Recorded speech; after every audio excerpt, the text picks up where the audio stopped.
Good. And now that you've seen how to build a nice delivery into your gun dog, let's take a look at what we move to next.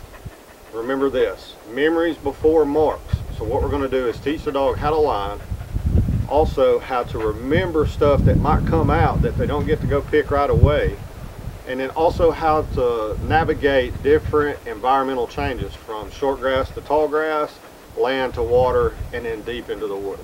So let's take a look at the next drills that we're working on coming out of hole conditioning. We start off teaching lining with trailing memories along a fence line.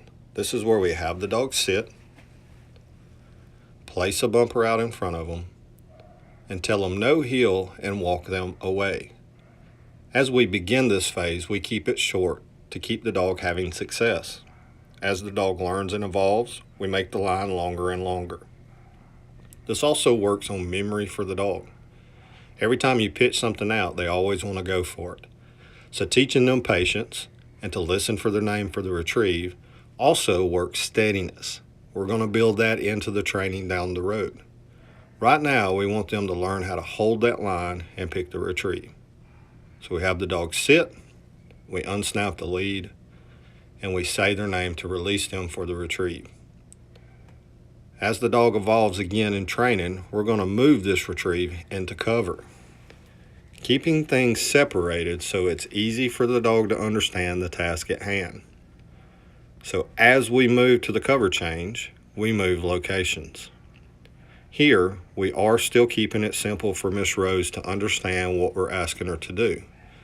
We're giving her a window or a keyhole that will help her hold that line and punch into the cover, just like the window or keyhole that you see between the two palmetto bushes. So we walk the dog up, we pitch the bumper in, we walk back at a safe distance that we know the dog will remember where we've placed that bumper.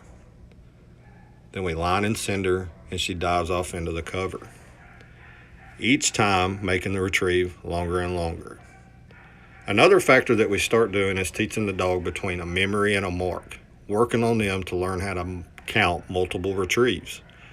Here, we place the memory out for Rose and we walk her away.